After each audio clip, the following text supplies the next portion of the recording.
মা আপনাদেরকে অনুরোধ করব, কারণ কেন অনুরোধ করবো জানেন? একজন মায় পারে এই বিশ্ব ব্রহ্মাণ্ডকে একজন কৃষ্ণ ভক্ত জন্ম,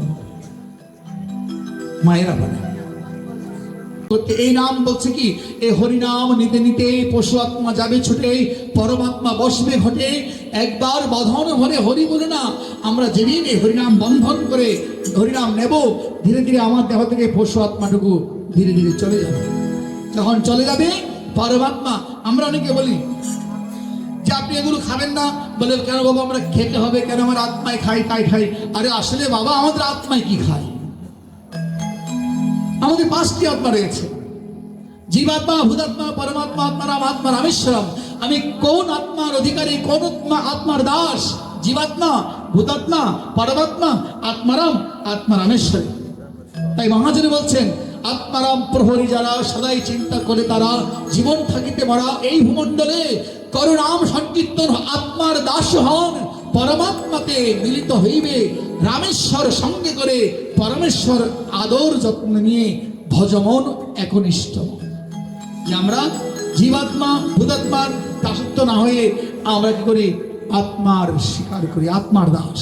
আত্মা থেকে আমাকে কি করবে?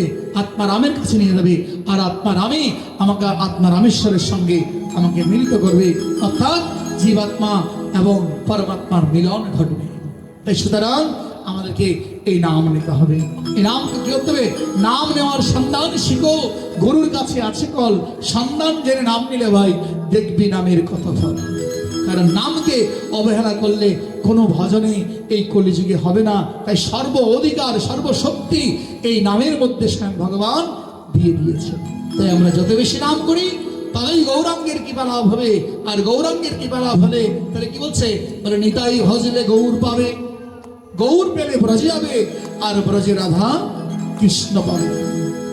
আর ব্রজে রাধা কৃষ্ণ পেলে আমাদের জীবনে আর কোনো অভাব থাকবে না। তাহলে বলছেন এই নাম সংকীর্তন পাবে কি করে? ভাগবত শ্রবণ, সাধু সঙ্গ, নাম সংকীর্তন, ভাগবত শ্রবণ করো। ভাগবত কিভাবে শ্রবণ করবে? কিভাবে ভাগবত শ্রবণ করবে? যেমন আমরা দেখুন বাবা, আমাদের প্রত্যেকের ঘরে যে আমরা যাচাই বাছাই করি, তাহলে দেখা যাবে প্রত্যেকের ঘরে গীতা আছে। প্রত্যেকের ঘরে গীতা আছে, আছে না? গীতা নেই যে এমন কোন গৃহ আমার মনে হয়নি। কিন্তু ভাগবত খুঁজে বেরোলে পাওয়া যাবে কয়েকটা ঘরে ভাগবত, আর ভাগবত সহজে পাওয়া যাবে না। কেন? আমরা ভাগবত ধর্মকে আশ্রয় করতে পারি না। ভাগবত কি? ভাগবতের প্রতি আমরা আশ্রয় হয় না। কারণ ভগবান শ্রীকৃষ্ণ যখন অন্তিম সময় উদ্ধব মহাশয়কে বলেছিল যে উদ্ধব আমি তো চলে যাব, উদ্ধব তখন নয়নজলে ভেসে গোবিন্দের চরণতলে লুটিয়ে পড়েছিল, প্রভু আপনি চলে যাবেন, আপনার দেহ অবসান হবে। ভগবান কৃষ্ণচন্দ্র উত্তরে বলছে, না গো উদ্ধব, আমার দেহ অবসান নেই, আমি অবসান হব না। সুতরাং আমি পুনরায় আমি এই দেহ অবসান করে আবার পুনরূপে আমি বাঘময়ী ভগবান হয়ে আমি এই জগতে প্রকাশ হব। তাই বাঘময়ী ভগবান হচ্ছেন শ্রীমদ ভাগবত মহাপুরাণ। জয় জয় ভাগবত মহাপুরাণ কি জয়, জয় জয় ভাগবত মহাপুরাণ কি জয়। ভগবান এই জগতে বাঘময়ী ভোগরূপে তিনি প্রকাশ হয়েছেন। তাই ভক্তগণ যদি পারো এক একটি ভাগবত গ্রন্থ আপনার গৃহে রাখবেন। আপনার গৃহে রেখে তুলসী মঞ্চের সন্নিধ্যে রেখে ভাগবতকে প্রতিদিন 4টি বার প্রদক্ষিণ করবেন। 4টি বার ভাগবত প্রদক্ষিণ করবেন। ভাগবতে প্রমাণ দিচ্ছেন এই বিশ্ব ব্রহ্মাণ্ড প্রদক্ষিণ তোমার এই তুলসীর মঞ্চের পাশে ভাগবত রাখলে, রেখে পরিক্রমা করলে এই বিশ্ব ব্রহ্মাণ্ড পরিক্রমা হয়ে যাবে। তোমাকে আর বারবার এত তীর্থ ভ্রমণ করার প্রয়োজন হবে। কই পাবেন তীর্থ? এত অর্থবিত্ত কারা কারা পাবে? যারা পয়সা করি, যাদের ভালো আছে তারাই যেতে পারবে। আর যারা যেতে পারবে না, যারা দরিদ্র, যারা পয়সার অভাবে তীর্থ দর্শন করতে পারবে না, তারা কি করবে? তাই তাদের জন্য মহাপ্রভু বলেছেন এইভাবে যদি ভাগবত দর্শন করো তাহলে ভাগবতের পুণ্য কৃপা লাভ হবে। প্রতিনিয়ত যদি তুমি একনিষ্ঠ চিত্তে ভাগবত দর্শন করো, ভাগবত শ্রবণ করো, তাই হচ্ছে শ্রবণম মঙ্গল ভব, তখনই তোমার শ্রবণ মঙ্গলকারী হয়ে তোমার ভাগবত তোমার পাশে দাঁড়াবে। এই জন্যই আমাদের ভাগবত শ্রবণ করা দরকার। এক ভক্ত তিনি ভাগবত পাঠে এরকম আসরে গিয়ে শুনেছিল যে কোনো জীব যদি ভাগবত শ্রবণ করেন তাহলে তিনি অচিরেই কৃষ্ণ কৃপা লাভ করতে পারেন। প্রতিদিন ভাগবত শ্রবণ, ভাগবত সবাই কথা শুনে তিনি যাওয়ার সময় বাজার থেকে এক ভাগবত গ্রন্থ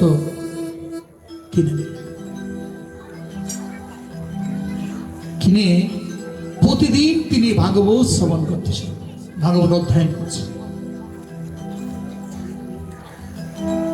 প্রতিদিন ভাগবত অধ্যয়ন করেন। যেমন আমাদের মায়েরা যারা এখন তো বর্তমান প্রত্যেক ঘরে শিক্ষিত মায়েরা রয়েছে, এখন অশিক্ষিত বলতে নেই, অক্ষর জ্ঞান সবার আছে না। মা আপনাদেরকে অনুরোধ করব, কারণ কেন অনুরোধ করবো জানেন? একজন মায় পারে এই বিশ্ব ব্রহ্মাণ্ডকে একজন কৃষ্ণ ভক্ত জন্ম, মায়েরা পারে। আপনার যে একটু সদয় হন জগতের জন্য, আপনার গর্ভের একজন কৃষ্ণ ভক্তের জন্মদিন, তাহলে ওই কৃষ্ণ ভক্ত ব্রহ্মাণ্ড তারণ করার জন্য একটা সন্তানই যথেষ্ট। আর শাস্ত্রে বলছেন কুলং পবিত্র মাতৃষে পৃথিবী ধন্য, যেই কুলনব বৈষ্ণব। আপনি চাইলে একজন কৃষ্ণ ভক্ত জন্ম দেবেন, তার প্রমাণ দেখুন। যে সময় সত্যযুগে হিরণ্যকশ্যপ যখন সাধনায় চলে যাচ্ছে, তখন মা কয়াদুর গর্ভে পঞ্চম মাসে সন্তান প্রবিষ্ট হয়েছেন গর্ভে। আর হিরণ্যকশ্যপ চলে যাচ্ছেন বনে সাধনা করতে। কেন? নিজেকে ভগবান বানাতে পারে। দেবতাদের সঙ্গে যুদ্ধ করে নিজেকে ভগবান বানানোর জন্য তিনি সাধনা করছেন। অসুর, আর ওই অসুরের বীর্যে মা কয়াদুর গর্ভে এক সন্তানের আবির্ভাব ঘটে, সবে মাত্র পঞ্চম মাস। পঞ্চমাস আমাদের পঞ্চ মহাভূত দ্বারা এই দেহটা গঠন হয়, খিতে অভ্যাস মরুদ্ভব, কিন্তু প্রাণ সঞ্চার হয় না। প্রাণ সঞ্চার হয় সপ্তম মাসে, যেদিন আমাদের মাকে স্বাদ খাওয়ায়, মিষ্টি খাওয়ায়। মিষ্টি কেন খাওয়ায়? এটার কারণ যে ওই দিন মা প্রাপ্ত হয়েছে, একজন শুদ্ধ কৃষ্ণ ভক্তের প্রাপ্ত হয়ে, তাই এই জন্য মাকে মিষ্টি দেয়। আচ্ছা যাক, হিরণ্যকশ্যপ চলে গেলেন বনে। এদিকে ইন্দ্রদেব বসে আছে, এই তো সুযোগ রাক্ষসকুল ধ্বংস করার, এর কোনো বিকল্প নেই। ইন্দ্রদেব কি করলেন? সেই রাজপ্রাসাদে গিয়ে মা কয়াদুকে হরণ করে নিয়ে যাচ্ছে। কেন নিয়ে যাচ্ছে? তার গর্ভে যা আসছে তাকে নিধন করবে, এমনকি মা কয়াদুকেও নিধন করবে। এইরকম চিন্তাধারা করে তিনি ইন্দ্রদেব নিয়ে যাচ্ছেন হরণ করে হিরণ্যকশ্যপের পত্নী মা কয়াদু। সংবাদ পেয়েছে দেবশ্রী নারদ। দেবশ্রী নারদ ভাবলো, আরে ইন্দ্রদেব তুমি যা করছো এটা তো কাপুরুষের কাজ, তুমি দেবতা হয়ে কেন কাপুরুষের কাজ করবে? গতিরোধ করলেন সম্মুখে দাঁড়িয়ে দেবশ্রী নারদ। দাঁড়াও ইন্দ্র, তুমি এই রমণীকে কোথায় নিয়ে যাচ্ছ? হে মণিবর, আপনি আমার গতিরোধ না করে আমার পথ ছেড়ে দেন, আমি চলে নিয়ে যাচ্ছি, আমাকে রাক্ষসকুল ধ্বংস করতে হবে। আরে বোকা, তুমি এভাবে কি রাক্ষসকুল ধ্বংস করতে পারবে? এটা কাপুরুষের কাজ। তোমার যদি সাহস থাকতো, তুমি হিরণ্যকশ্যপ থাকাকালীন তুমি কেন এই কয়াদুকে হরণ করে নিয়ে গেলে না? আর উনি চলে যাওয়ার পর কেন তুমি এই কাপুরুষের মতো কাজ করে নিয়ে পালিয়ে যাচ্ছ? এটা তো সমস্ত জগতে তোমার কলঙ্ক ঘোষিত হবে, তুমি নিতে পারবে না।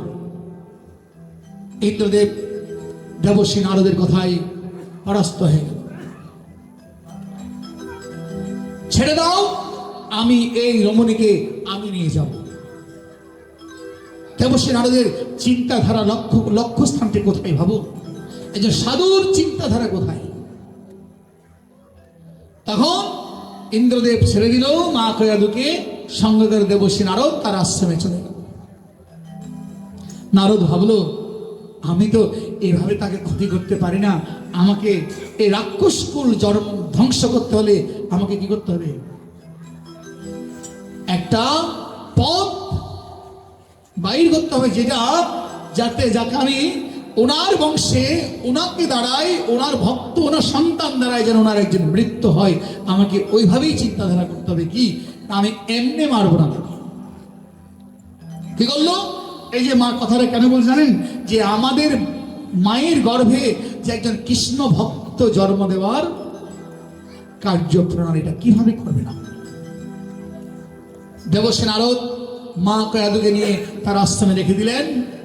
রেখে দিয়ে ওই দিন থেকে কি করলেন, প্রতিদিন এক বেলা ঠিক অপরাহ্ন সময় আমার দেবশ্রী নারদ বসে সেই ভাগবত মহাপুরাণ পাঠ করেন, অধ্যয়ন করেন।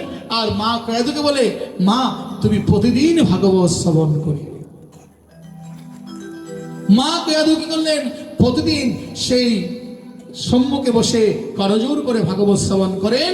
আর প্রতিদিন মধ্যাহ্ন সকাল বিকাল গোবিন্দের প্রসাদ চরণামৃত গ্রহণ করেন। এদিকে দেখতে দেখতে 7 মাস উদয় হলো, পরমাত্মারূপী সেই সন্তান জীবিত হলো। এবং মা যা শ্রবণ করে ওই গর্ভে তার সন্তানও তা শ্রবণ করে। মা যা আহার করে ওই সন্তানও তা আহার করে।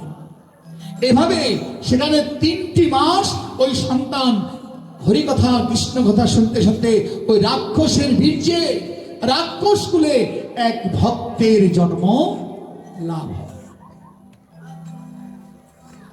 আর সেখান থেকে তিনি স্বয়ং পরমেশ্বর ভগবানকে তিনি জানতে পেরেছে, মারে আপনিও পারবেন।